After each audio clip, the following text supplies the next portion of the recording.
Bismillahirrahmanirrahim. Assalamualaikum warahmatullahi wabarakatuh.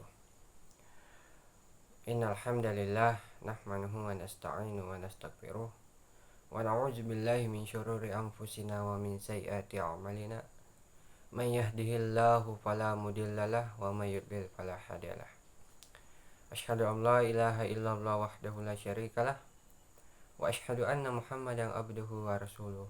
Allahumma shalli ala Muhammad wa ala alihi wa ashabihi ajma'in, amma ba'd.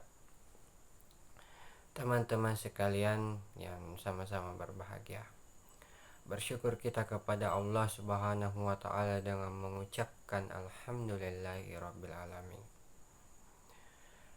Dalam lini kehidupan kita sampai pada detik ini pun, baik ketika kita mengingat kepada Allah Subhanahu wa ta'ala maupun ketika kita sedang lupa kepada Allah Subhanahu wa ta'ala, kita masih senantiasa diberikan kehidupan oleh Allah Subhanahu wa ta'ala, masih diberikan kesehatan dan masih diberikan kesempatan oleh Allah Subhanahu wa ta'ala. Bersalawat pula kita kepada baginda Nabiullah Muhammad sallallahu alaihi wasallam dengan mengucapkan Allahumma salli ala Muhammad wa ala ali Muhammad, yaitu seorang laki-laki pilihan yang diutus oleh Allah Subhanahu wa ta'ala untuk menyempurnakan akhlak seorang manusia, yang menjadi suri tauladan yang mengajarkan kepada kita semua bagaimana dalam menjalani kehidupan kita di dunia, baik dari persoalan kecil hingga pada persoalan besar, baik pada persoalan pemilihan pemimpin dan persoalan makan dan minum, teman-teman sekalian. Jadi baik, sesuai dengan tema yang dianjurkan, bahwasanya pada video kali ini saya akan membahas tentang ibadah, yaitu sholat. Teman-teman sekalian, hakikat kita sebenarnya hidup di dunia ini adalah senantiasa menunggu antrian kapan sebenarnya kita kembali kepada Allah Subhanahu wa ta'ala. Kata Allah Subhanahu wa ta'ala di dalam Al-Quran, wa ma khalaqtul jinna wal insa illa liya'budun. Tidaklah aku ciptakan jin dan manusia melainkan hanya untuk beribadah kepada aku. Jadi tujuan utamanya kita hidup di dunia ini tidak lain dan tidak bukan melainkan hanya untuk beribadah kepada Allah Subhanahu wa ta'ala. Dan puncak pengibadahan atau peribadahan seorang manusia atau seorang hamba kepada Allah Subhanahu wa ta'ala yaitu ketika ia mendirikan sholat, yaitu utamanya mendirikan sholat 5 waktu yang dianjurkan sesuai dengan tuntunan syariat agama Islam. Teman-teman sekalian, ada kemudian yang menjadi pembeda di antara ibadah-ibadah yang lain dengan ibadah yang dianjurkan oleh Allah Subhanahu wa ta'ala, yaitu ibadah sholat. Ketika ibadah puasa, ibadah haji, ibadah zakat, dan ibadah-ibadah yang lainnya itu diperintahkan oleh Allah Subhanahu wa ta'ala, perintah itu kemudian turun melalui ayat yang dijelaskan di dalam Al-Quran, yang disampaikan melalui malaikat Jibril kepada Nabi Muhammad SAW. Namun ketika perintah sholat itu kemudian diberikan kepada Nabi Muhammad SAW, bukan kemudian ayat yang turun. Akan tetapi yang menjadi pembeda adalah perintah sholat itu kemudian dijemput langsung oleh Nabiullah Muhammad SAW, yang kita kenal sebagai peringatan Isra Mi'raj, di mana ketika Nabiullah Muhammad SAW diperjalankan di dalam suatu malam, yaitu untuk menemui Allah Subhanahu wa ta'ala, yaitu menerima perintah sholat. Jadi betapa utamanya kemudian perintah sholat ini kemudian, teman-teman, sehingga kemudian ada perbedaan ketika anjuran itu kemudian diberikan oleh Allah Subhanahu wa ta'ala. Dan selain daripada itu, sholat adalah menjadi tiang agama bagi seorang manusia yang beragama Islam. Sholat adalah kunci daripada seluruh amal perbuatan manusia di dunia ini. Ketika kemudian kita haji, berpuasa, zakat, bersedekah dan sebagainya, tapi ketika kita tidak sholat, maka sia-sialah kemudian semua amalan-amalan kebaikan yang kita lakukan. Sebab mengapa?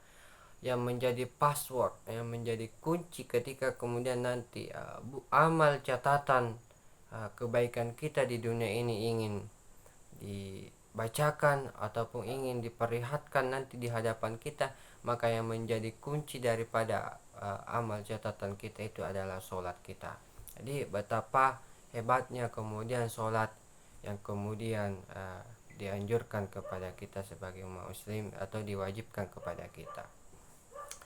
Ada kemudian orang yang bertanya, saya melihat orang itu sholat tapi dia juga berbuat maksiat. Dia sholat tapi dia korupsi. Dia sholat tapi dia berjudi.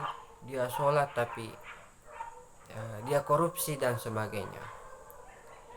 Nah, inilah hebatnya Allah Subhanahu wa Ta'ala. Mohon maaf teman-teman ketika banyak suara-suara gangguan. Ini betapa hebatnya teman-teman sekalian.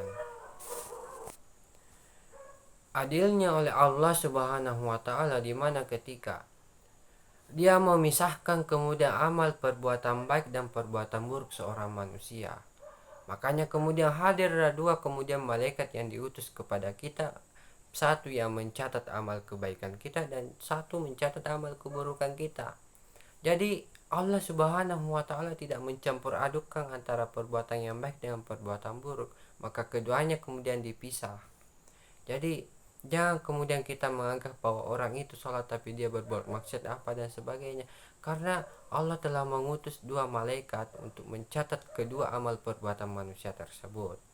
Nah, kemudian pada hari akhir nanti akan ditimbang manalah kemudian yang paling banyak, apakah amal kebaikannya atau amal keburukannya.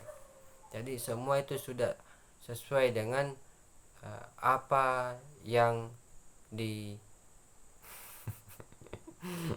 semua sesuai dengan apa yang telah menjadi ketentuan Allah Subhanahu wa Ta'ala. Baik teman-teman sekalian. Kemudian di ayat yang lain bahwasanya Allah Subhanahu wa Ta'ala berkata bahwa Allazi khalaqal mauta wal hayata. Dialah Allah Subhanahu wa Ta'ala yang menciptakan hidup dan mati, liyabluwakum ayyukum ahsanu amala, untuk melihat kita semua dalam berbuat amal. Jadi senantiasa dalam kehidupan kita di dunia ini, kita senantiasa selalu diuji oleh Allah Subhanahu wa Ta'ala.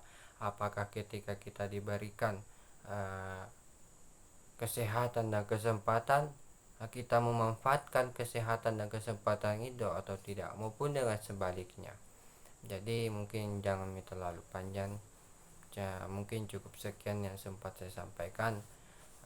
Terakhir teman-teman, tiada kemudian alasan yang patut kita ungkapkan ketika itu menjadi persoalan peribadahan utama kita, yaitu sholat teman-teman. Sholat itu menjadi kunci kebahagiaan seseorang hidup di dunia ini. Ketika hidupmu merasa lagi terpuruk-terpuruknya, lagi down-downnya, maka perbaikilah sholatnya. Bisa jadi ada yang bermasalah dengan sholat kita. Ketika lagi banyak masalah apa dan sebagainya, kita perbaiki sholat kita. Kita lama-lamakan lagi sujud kita.